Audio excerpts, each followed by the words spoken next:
Hey guys, what's up and welcome back to another video. For the scent of the day, I am still into this Valentino Coral Fantasy perfume. Ever since I reviewed this, I have been wearing it almost every single day. I don't know, it's just so springtime to me. It's so good for getting into the summer months and it just makes me feel really happy. I did a really thorough in-depth review on this and I'll have that link down below if you want to learn more about what I have to say about this, but it's really good. If you're new to my channel, I would love it if you took a moment and subscribed and also hit that notification bell so you will never miss anything interesting. I also do upload every single day on Instagram and on Reddit, so if you like content that's updated daily, be sure to go give me a follow. So guys, you want to hear what just happened? I totally just recorded this entire video and then the file got corrupted when I was trying to import it to my editing software. So I had to completely throw away the file and I have to re-record the video. So I had to wipe off the whole eye look that I did and we're starting fresh. I guess the bright side is that I started filming earlier in the day today, so I do have some extra time to play around with, but still kind of aggravating. So as this is our usual Sunday video, what we're going to do is a tutorial and a review on a palette, and we're going to be using the KimChi Chic Beauty Virgin Mojito palette. And if you've never seen this before, let me show you what this looks like. So here it is. It is a beautiful, bold, vibrant green palette. I honestly don't have another one like this in my entire collection. And the only other one that I think is kind of similar is the ColourPop Just My Luck palette, but I don't own that one, so this is very unique to me. So what we're going to do is in part one of this video, we're going to create a look with this. And in part two, we're going to dive deep into the review and you can hear my thoughts, opinions, and experience and how I use this and everything. So if you're into that, then be sure to stick around. But without further ado, let's get right into the tutorial. Okay, so the first thing we're going to do is our prep steps. And I'm going to go in with some eye cream first just to kind of moisturize the area and get it prepared for some primer.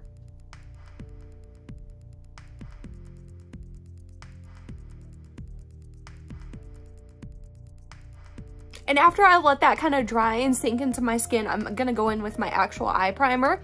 And I have been using the Sample Beauty Erase and Boost Paste, but yesterday when I was doing this look, I had so much trouble with this. I've never had trouble with it before. So I'm not gonna use this today and deal with that. I'm gonna play around with that and see what's going on with it, but today I'm gonna go in with old trusty Revlon Candid. Okay, now usually my next step is to tightline the eye, but for this look, I'm not gonna do that, and we're actually not even gonna use a waterline today. We're gonna do something different, but just hang tight till we get to that step. But as for now, we're just gonna go in right with the eyeshadow. So for my first brush, I'm gonna go in with a Too Faced crease brush. And this is just a dome blending brush, but this one's very special. And for this first step, I'm taking the shades Teal Dream and Sour Apple and I'm mixing them together. And I'm gonna start this about a quarter of the way in from my inner corner and bring this to my outer corner. Keep that front spot bare because we're gonna put something else there. So just continue building this up until you get it to the color that you desire. Now to blend those shades out, I'm going in with a Wet n Wild P20 and we're going to go into the yellow shade, which is called Limoncello. And we're going to completely buff this shade out with that. Now for the inner corner, I'm taking a really small blending brush and this is the Bling Brushes E22 and I'm going right into that shade called Teal Dream. And I'm putting this in that little inner corner section and I'm blending this straight up into that green. Now for our next step, we got to build an outer corner. So I'm taking this little Amazon brush I really like, and it's just a really flat detail brush, but it's a little bigger than my usual detail brushes. And I'm going into the deepest shade in the palette, which is called Sour Pop. And with this shade, what I'm going to do is I'm going to get really close to my lash line and kind of line the lash line a little bit. And then when I reach the outer corner, I'm going to wing it out.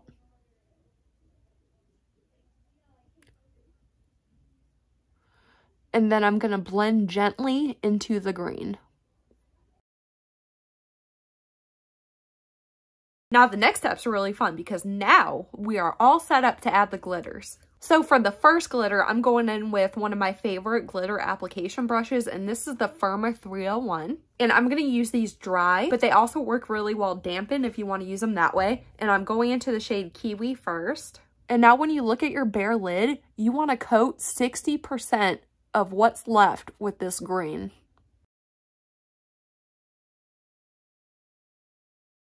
Now, once you're satisfied with the green, we're going to go into the shade called Yellow Diamond. And we're going to put this on the remaining 40%, but you want to ensure that you do not blend it into the green. You want to have a harsh line between the two shades.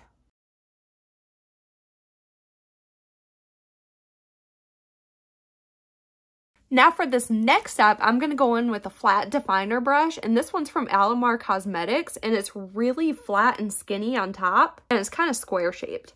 And what we're going to do with this is we're going to create a color block liner. So I'm going to start by working on the yellow section first. So I'm going to take the shade called Kiwi and coat my brush with this shade first. And now we want to use these damp. So if you have a little spray bottle filled with water, or you can use a setting spray, whatever you want to use, just make sure you spray your brush so you can dampen the shade a little bit. And then you want to take this close to your lash line, but high enough where you can see it.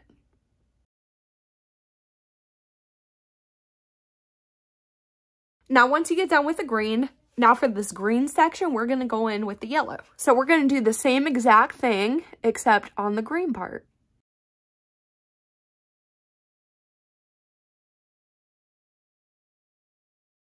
I don't know if you can tell right now, but my eye is getting really irritated from these shadows. I don't know if it's because I've been messing with my eye so much today, but it's turning red. I don't know. I just thought I'd point that out. Okay, so now we're ready to move on to the lower lash line. So for this part, I'm going to take one of my new brushes, and I used this for the first time today, and I loved it. So I'm excited to use it again.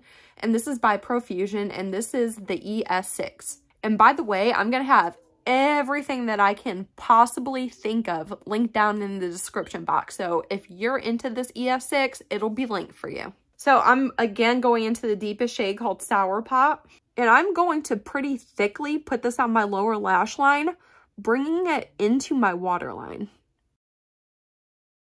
And then once you get that on there, I'm going back in with that brush we initially used for the yellow. And this is again the Wet n Wild P20.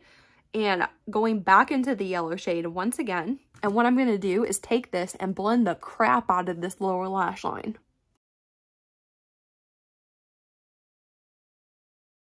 And for my inner corner, I'm going in with my favorite inner corner highlight brush, and this is the e.l.f. Precision Smudge Brush. And we're gonna, again, go back into the shade called Yellow Diamond. And we're just gonna lightly put this on the inner corner to kind of brighten the area up. And I kind of like to connect it to that interior portion just so it looks kind of smooth. Alright, so I'm gonna go ahead and go apply some mascara, and then I'll be right back. Alright guys, so here's the finished eye look with mascara on. And I just think this is such a fun and vibrant look.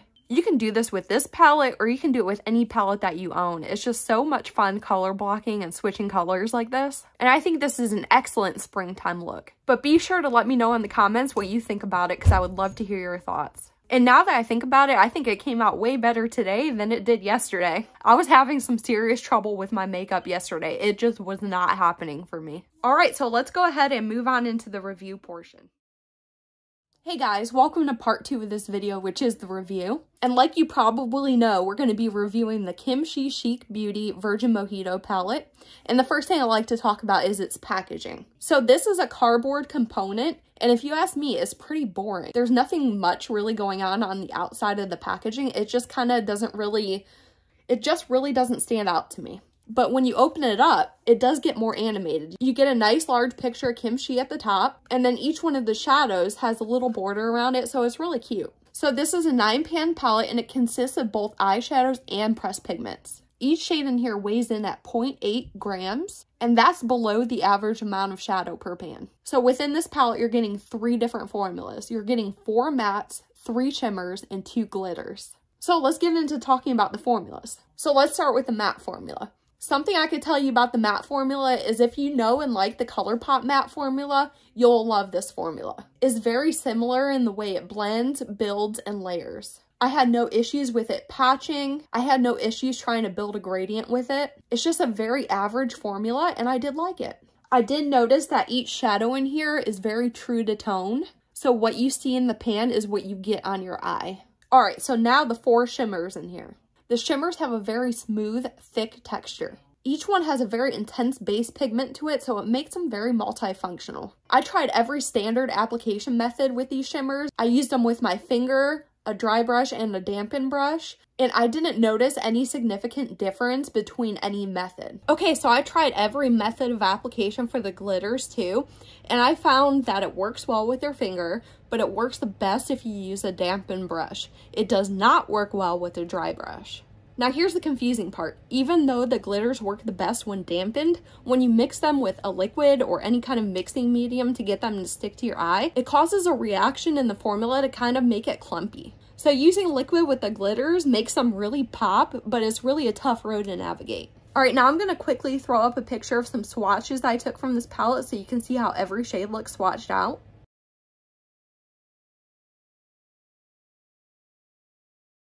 Alright guys, now let's get into our routine data check. So the first thing I want to mention about this is that it is a clean formula. Next, it is cruelty-free, it is PETA certified vegan, and there is a visible 12-month expiration date located on the back of this palette. So now we're going to get into my favorite part of the video, which is the cost evaluation. If you went out and bought this palette as it is today, it would cost you $14. Breaking that down a little bit, it comes to $1.56 per shade. And breaking that down a little bit further, it's $1.94 per gram. So comparing this to similar products available on the market, the price per shade is excellent. And additionally, this palette has pretty much just an average cost per gram compared to similar palettes that I've reviewed. So now we're going to get into the more opinionated recommendation part of the video. So as I used this, I didn't get any patching with the shades, I didn't have any creasing with the glitters or shimmers. I did get quite a lot of kickback in the pans and some fallout on my face. But yeah, guys, if you're into this color story, this is definitely a good palette and I recommend it. And of course, I've got 3 reasons why I recommend it. The first reason is because this is just an easy palette to work with. The looks are pretty much defined for you, so this is pretty much a grab and go palette. And you're not going to have any trouble with blendability or building. And every look that you're going to get out of this is just going to be fun. And that leads me into my second reason, which is this is just a unique color story. I think I've only seen one other palette with this kind of color story, and that's from ColourPop, and I think it's called Just My Luck. And I think that's pretty comparable to this, but I don't own that one, so this is very unique to my personal collection, and I really like that about it. And my third reason for recommendation is that these 2 glitters right here are exceptionally extraordinaire. They're unlike any other glitter that I've ever used. My favorite glitter formula is from With Love Cosmetics, and these are pretty much up there with how much I love those. Now granted, you do have that little weird liquid reaction problem, but once you get used to the formula and get it to work for you, they are such beautiful shades. I personally think that even if you're a person that doesn't like pressed glitters, you would love these shades. So guys, if you've made it to the whole end of my video, I have a special little treat for you. I'm going to quickly go over the status of my beauty room and show you how it's coming along, so if you're into that, then stay tuned.